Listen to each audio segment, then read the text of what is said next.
Well, welcome, everyone. I hope you can hear me. Thank you so much for being here. Our event puts Vysotsky and Dylan in dialogue with one another in ways both literal and symbolic.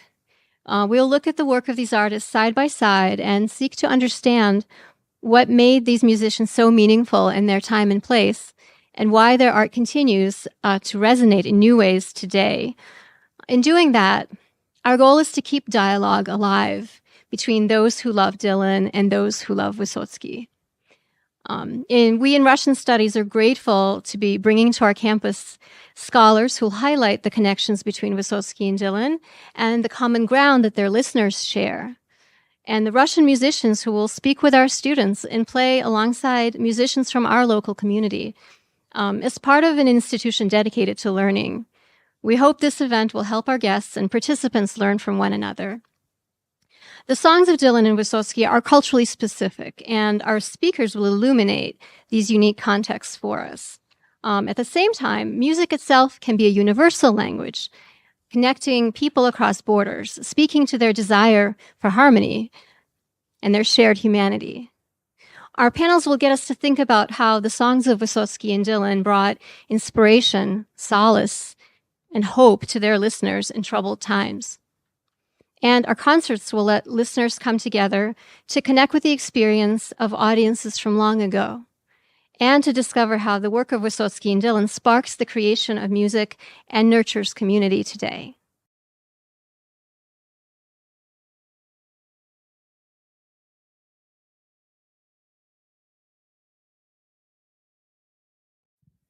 Hello. So wonderful to see you. Thanks for coming. Welcome to our first panel of the event called Vysotsky in Context. So, what are we reacting to? So, Stalin era, 1940. We're looking at very bright, shining picture. This is a movie called The Shining Path. And here we are talking about the kind of forced optimism that was typical of the Stalin era. Music, one of the classic aspects of the Stalin era, is that there was absolutely stunning music, stunning melodies to keep people happy and think that no peak could not be climbed. There was no peak that was unclimbable. There were no barriers. There was nothing that could stop Soviet progress. And so this is the background against which we're looking today. So, how could we, standing in place? We're right in everything that we dare to do. And so forth. Terrific, thank you. It's hard act to follow here, but I'm going to give it a shot. That this was not simply your dyed-in-the-wool bard. You know, everyone can write a song, right? Perform it, play a guitar, not just any guitar, but a 7-string guitar. In a short life, barely 40 years, write a work of over 800 pieces. No, he also was an actor on stage, and not just any actor on stage, played probably, in this viewer's humble opinion, the best Hamlet ever in any language, the best Hamlet ever. Sidebar, my wife is British, Shakespearean, and she agrees that Vysotsky's Hamlet is the best. And if that's not enough, an actor in film. You got a little bit of vertical. You've seen him in you'll see him in other films as well. So this was your basic Renaissance person. But where did all of the talk about Vysotsky go since his incredibly untimely death in 1980? Most recently, in the blogosphere, on the internet, just kind of playing around in conferences such as this one, is this ongoing kind of nagging question. So why was Vysotsky a dissident? Why, and if he was, why didn't he do more, both in his work and in his person, to push back against the Soviet regime? So you've got on the one hand this guy whose works don't get published, but on the other hand, there he is with his last wife, Marina Ladzi, in Paris. He was allowed to travel, often without passports or visas, just simply to get on a plane and go because he was Vysotsky. Not to mention his big blue Mercedes that he would ride around Moscow in. How can you have these two seemingly incongruous things? the question, was he a dissident, came to a head for those of us of our generation in 1977. The interview, by the way, that I'm going to be talking about actually took place in 1976, but didn't go on the air until February of 1977. It was a really groundbreaking moment for so many Americans, but because it was the first time most of us heard the name Vladimir Vysotsky, terribly mispronounced by Dan Rather, the interviewer who's going to interview him.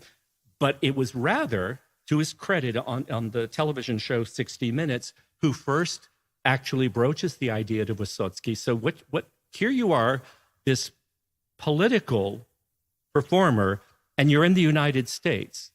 Come on, you're going to stay, right? You're not going back, are you?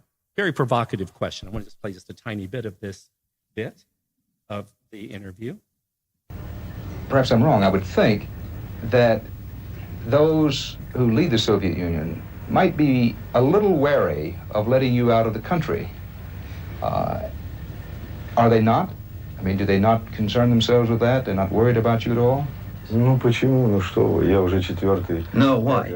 I've left the Soviet Union already 4 or 5 times and always return.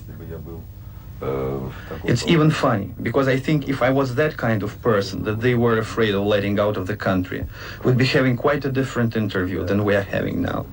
I'm sitting quietly with you, asking me the questions you want to ask me, and I am answering them calmly. I love my country, and I don't want to do it any harm, and I will not. So my thesis is my last slide, actually, what I wanted to convey in these talks. I like to think of Vysotsky actually as a dissident, that he definitely was, but I will use this term. We talk about hard power, soft power, right? Vysotsky didn't throw bombs. He used diplomacy.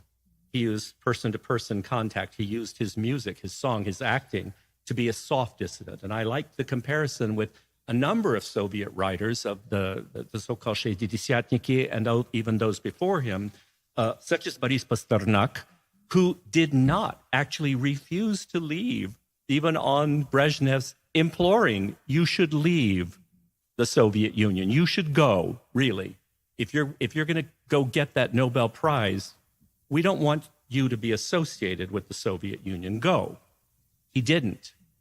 He chose to stay so that his work would be of more import. I see Vysotsky in the same vein, and indeed want to go back to that quote that we began with, that everything political Vysotsky makes humane so that we can understand it and understand his dissent. So with that, thank you. Thank you all so much. Thank you.